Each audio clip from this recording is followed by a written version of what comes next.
Just It's late. that is true. I guess just to start, just obviously your first win in SEC play. Just how big is it to get that under your belt?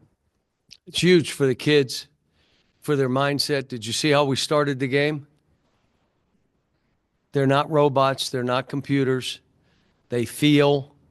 And all I've been working on is mindset and talking to them how I'm working on my own mindset. I showed them a card that I have 5 things written on. I read before I go to bed. I read when I wake up in the morning, and I take it with me because if I start getting negative thoughts, I read it then. Because if I'm hurting, they're really hurting. If I'm tired, they're exhausted. We've cut back on practice time. We've cut back on some different things. I want them to be fresh mentally and physically. You can't go long. And I'm telling the staff, we're not overdoing individual work. Let them do it on the court. Nice having Nelly playing. And I made the statement out there on the radio. Sunday, we spent about 8-9 hours in the office. One of the things I did was watch their game against Texas A&M, FAU, because I wanted to see how they played them again. I thought I knew, but let me go back. Maybe I missed something. No, they played them exactly how we're playing them. They did. And so the difference was he had a lot more shots than he had here. But did good stuff today. I thought Carter Knox was really good making those free throws. How about the 2 free throws that we made when DJ made them? I mean, and then the offensive rebounds in the last play by Adu. Come on. Told him at halftime, guys, you missed every 3, and we're still in the game. We're down 5 baskets. Don't go nuts. We're fine. We'll make shots. Our 7'2" guy's the only guy to make a 3, and it was right at the buzzer at the end of the half. Come on, we're fine. But it's hard when you're not winning or, to get in that mindset that we're fine. If you won 5 games, you're looking at each other, we'll be fine. We're coming back and beating them. If you lose, now all of a sudden it's a different deal. So, but I'm happy for the kids. It's nice to get it off their back, and now we keep playing. Let's see how we build on this. Play a good Oklahoma team Saturday. Oklahoma had these guys down at Georgia pretty good. And then Georgia came back and did some stuff, made some shots, got a steal or 2, and all of a sudden won the game. But Oklahoma's good. And Oklahoma, I think, won their last game too. And then you mentioned the free throws there. You struggled to get to the line against Missouri and LSU, but you get 34 attempts tonight. Just was there a difference in approach, or how'd you guys take this? Okay, so when we're grinding it out a little bit more, if you noticed. So that's one of the things. We're still playing fast. We're still taking shots where you have them, but we're doing some things to move people around. Second thing, did you kind of notice we said we got to throw it to the post more?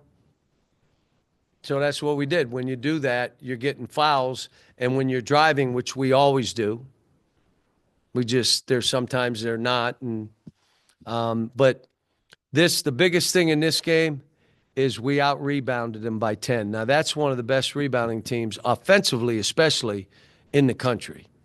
And so for us to go do that just tells you we're not that far. Let's go. Without Boogie, we learned that he needed the surgery. I had Sunday all day to prepare, Monday's practice, a lot of scrimmaging because we had to, because new guys in different spots. And then Tuesday, you can't scrimmage. We went a little bit against the GAs. But I'm concerned about my team right now. I'm more locked into my team than who we're playing next. I got to get us right, or it doesn't matter who we're playing. And we're starting to get there. We're starting to figure out how we're going to have to play. Biggest thing, every player on the team helped us. Some helped more than others. That's fine. No one killed us. So everybody helped us. Now, there are times we just need you to really play good. And maybe 1 or 2 of you play great so you can beat a really good team, a team that's you're not supposed to beat. Mentioned the offensive rebounds. Of course, you clobbered them in second chance points. But what about kind of turning the tide with the turnovers? And you mentioned Nelly. I think he had at least 3 steals and maybe forced a couple more. What did you think about the turnover part, especially in the second half? Well, again, it's two guys. Nelly and Adu had 6 of our 10. So we got to talk to them about, let's look at your turnovers. Was that necessary? It's a crowded court. Don't go in there. Don't. Go and step back and shoot a jumper. I'd rather you shoot than turn it over. So that's all stuff that our staff will watch the tape tomorrow. We'll walk through offense and defensive things with them. Maybe have the staff, we'll talk to them a little bit about some Oklahoma stuff. No tape, nothing. This is a day, and then Friday we're going to come back and get after it and get ready for a game on Saturday. Rotation of 8 players. Were you surprised at all that by the end of the game, Georgia had multiple guys foul out, and your guys hung in there with a shorter rotation? These guys have fought all year. They have not given up on any game. They just haven't. And they didn't give up on this game. Somebody told me it was the second largest deficit at halftime in this building to win a game. And how old's the building? So it's a pretty good thing. And that's with a team that had lost a bunch of games prior to. So, like I said, my job, look, I got to hold them accountable while picking them up, being positive, hugging them, but holding them accountable.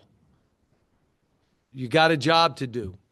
I just love the spirit of the team, and it's our chance to write our own story, how this thing finishes. And I said, I told my wife, I'm sorry I put you through this stuff. I told Hunter, sorry I'm putting you through this stuff. Told the fans, sorry I'm putting you through this stuff. But you know what? Thinking about it for me, I have been so blessed my whole life. My whole life. People look at me and say, how in the world? I can't go crazy over a bump in the road. I can't. I've been too blessed. The second thing is, I want this to make me a better coach. I want this to give me some ideas of this is when you win 30 in a row, done a couple times, but it's a totally different feel than what we went through. And so this will be, for me, and I told them, if it's going to make me a better coach going through this, it's going to make them better players going through this. But it's hard. You want to win every game. Come on. You know me as a coach and what I've done and what the expectations are the minute I step in. And I said, Coach Buckman came up and had a great talk with me today. Appreciate him. Our staff, I hear from Sam. Guys are calling, keep fighting. So this is a good thing. I'm just happy I'm here. I want to say I'm happy I'm going through this, but I'm really not. But what I am is, let me learn from this and make sure I stay focused on these kids. Make sure, and I call them kids. Some of them are 23 years old. They're still my kids. But make sure that I'm focused on them and getting their mindset right, because they'll be able to look back on this experience 20 years from now, 5 years from now, and be able to take things from it where adversity hits. And and I know it hits all of us. It hits us in different ways. How do you deal with it? What does it do to your attitude? Can you stay positive? Can you stay up? Can you stay focused? Can you keep grinding? And like I said, I'm happy we won a game for them, the players. We needed to get off the snide. When Boogie went down, everybody was saying they may not win a game. Well, that was wrong. Now let's see what we can do and where we can go from there. Thanks, folks.